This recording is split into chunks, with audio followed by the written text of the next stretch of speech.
Hi and hello there, Taurus! Bago natin simulan ang inyong June 2026 messages, pati muna natin everybody. Hi and hello sa ating mga bagong viewers. My name is Yan. Welcome new subscribers. Sa training Istam buyers, thank you sa inyong walang sawang love and support for me. At kung di pala, meron pa tayong isa pang channel link down below lang sa ating description box. So, if interesado, click lang yan para makarating kayo there. Araw-araw nag-upload tayo ng collective readings for all signs doon. Okay, so let's begin your June 2026 messages, Taurus. Thank you so much, Archangel Michael, and the presence of the army of guardian angels ni Taurus. Cross watchers ni Taurus, welcome ka rin. Or may Taurus placements sa natal/birth chart, welcome din kayo. Let's see your messages. Mga messages for Taurus sa buwan ng June 2026, please. What this Taurus needs to know for the month of June 2026. Can you please show me? Taurus's June 2026 messages.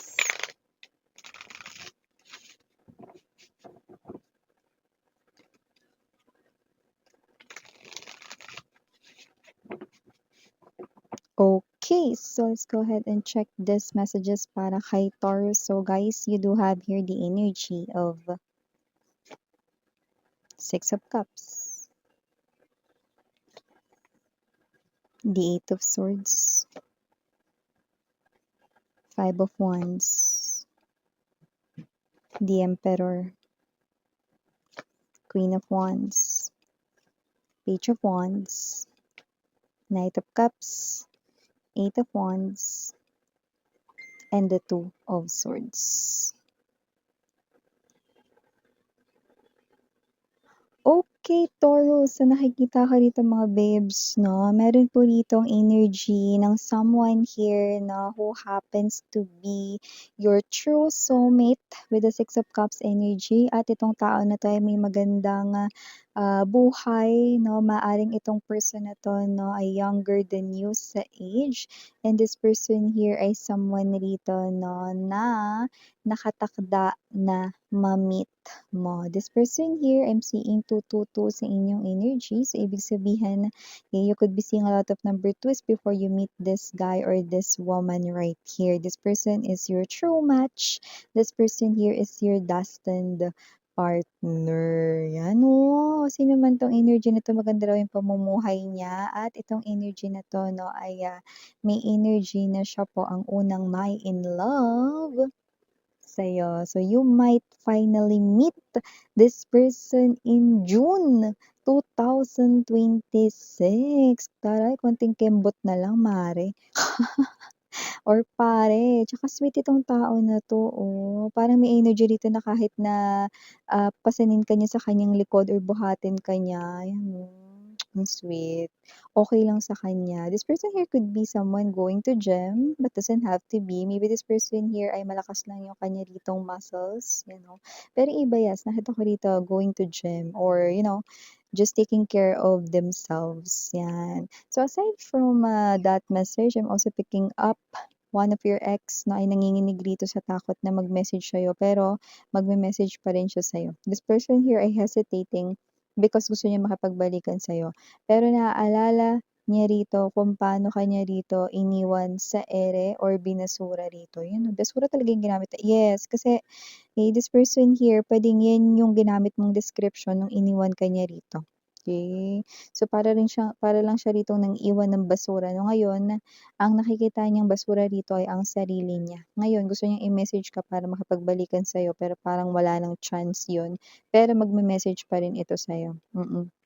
You will receive a message coming from this person here. Okay? At maaaring ma-receive mo ito sa gabi or madaling araw. Pag chinek mo yung time, madaling araw. Kasi kino-compose niya ng maigi yung sasabihin niya sa'yo. So, it is a long message, no, that I'm seeing.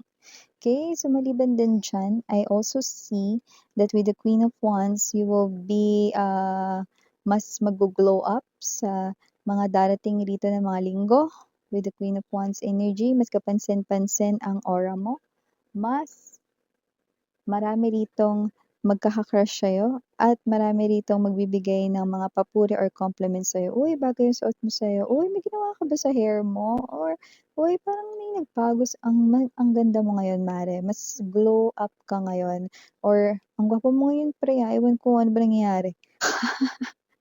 So, whatever the case may be, kapansin-pansin ang niyo ritong, aura, 'yan 'no. Hindi dahil meron kang bagong in-apply sa iyong skin, hindi dahil, ikaw ito 'no, na may ginawa sa'yo rito 'no, na face or bumili ka ng bagong damit 'no.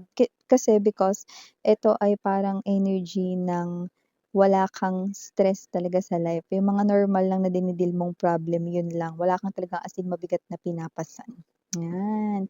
Nakakaganda talaga yun. Or nakaka-glow up talaga yun mapa-babae, mapa-lalaki, ano. Nakikita ko madadagdagan ang mga magkaka-crush sa'yo or magkakagusto. Marami ring gustong makipag-friends sa'yo, yan nakikita ko dito. Meron ka pala rito 'no, na kung may partner ka na, meron siyang surprise na travel para sa inyong dalawa. So ito, wala naman akong okasyon na nakikita 'no, gusto niya lang rito magkaroon kayo ng travel ng kayong dalawa lang. Sweet. Kaya naman surprise yan pero sinabi ko na. Hindi na surprise, pero ang maganda dun, kung sino man 'tong person na 'to, nakikita ko dito na ito yung person na talagang gusto mo ring kasama sa isang vacation trip, 'yan 'no. So, maganda rin 'tong opportunity 'no, kasi para mag-unwind ka rin 'no, lalo na, masyado kang naging busy sa work 'no, this past few months, na iba naman parang may project na ginawa 'no, and then deserve mo itong klase ng rest na ito, yun 'no. Pasyal-pasyal with your loved ones. So, maliban din diyan may invitation ka rin palang matatanggap, mm.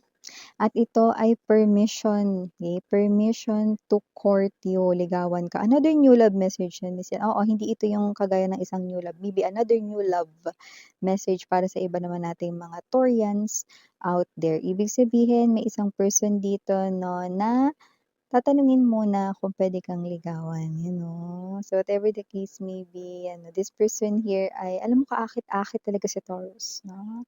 Because you are ruled by the planet Venus, 'no? I'm hearing the song. Puno ang langit ng bituin at kay lamig pa ng hangin, you know. Sa iyong tingin ako'y nababaliw, giliw, you know. Harana be, gusto ko niyang haranahin. Sabi ko sa'yo mare, iba talaga yung ganda mo. Meron dito ano, na mag-a-ask ng permission if, puwede ba siyang manligaw sa'yo 'no, and this person right in here na is not just someone who talks a lot, okey? Kasi this person here ay also ma-effort at, yung action niya nagma-match sa kaniyang words, okey? So, dun ko't nakikita, okey, wow! So, maliban din diyan, Taurus, nakita rin ako ng energy dito 'no, na may possibility na maaaring ma-torn ka between two ideas or two options. Hindi ko naman nakikita na yun ay pagdating sa love, pero puwedeng, yan ay pagdating in solving someone's problem, someone near you 'no, na may problem. Baka maaaring magdalawang isip ka between two, ano kayang puwedeng gawin niya dito, ito kaya or ito, 'yan 'no. Okay, so maybe both ideas ay puwedeng, makatulong sa kanya, pero siyempre gusto mo yung as in makakatulong talaga sa kanya, okay? Because that person here seeking help ay, someone close to you. Could be a friend, best friend, it could be a family member or relatives, okay? Or someone na katrabaho na close mo din, 'di ba? So may gano'ng klase ng energy. And nakikita ko rin dito na tawag nito, bili ka rin, makakapag-shopping, 'yan 'no, ng bagay na gusto mong bilhin or gawin 'no, okey. Though, si Taurus 'no, ay may energy rito ng parang, hindi materialistic 'no, pero you love rin yung mga things, 'di ba? So, I do see that this is you, okey. Isa sa parang, nagbibigay ng motivation, yes, that's the right word, or inspiration is yung ililibre mo yung sarili mo. Maybe bibili ka ng bagong jewelry, because, it looks good on you, plus you really want it, you really like it 'no, and yung iba puwedeng, new clothes, okay, because you want to, okey? So, because, Taurus 'no, is ruled by the planet Venus 'no, at talaga naman yung beauty ay talagang heaven, 'di ba? So, parang natural na yon 'no, by nature na mas umaangat yung ganda, 'di ba? Kapagka parang mas nag-aayos ka. And okey lang yan kasi parang eto namang bibilhin mo ay motivation because you are, kumbaga deserve mo yun, okey? Kumbaga you work hard, okey, to play hard 'no, and this is also a treat para sa sarili mo, 'di ba? So, may ganong klase ng energy. So, nakita rin pala ako ng energy rito 'no, na maaaring maka-receive ka ng compliment dito galing sa mga higher ups or sa boss mo or dito sa, BOD or board of directors. Wow, 'no, ibig sabihin, okey, meron ka rito 'no, na mapapakita na parang, kakaiba at kapaki-pakinabang 'no, sa iyong work, quality ng iyong work, yun nakikita ko dito. So, aside from receiving compliments about your physical appearance, mabibigyan ka rin dito ng parang compliments pagdating sa iyong trabaho, how you do your job, how you do your work 'no, parang job well done talaga 'no.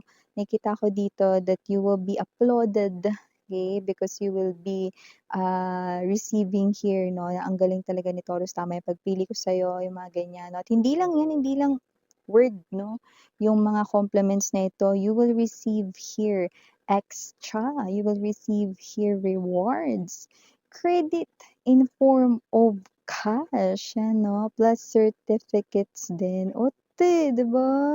Shopping na yarn. So, ito yung mga nakuha nating mensahe para sa iyong June. Taurus, again, I'm Yuriana, only for the girls and Yana do not for the boys. Sarang hail, love and light, Taurians. Annyeong.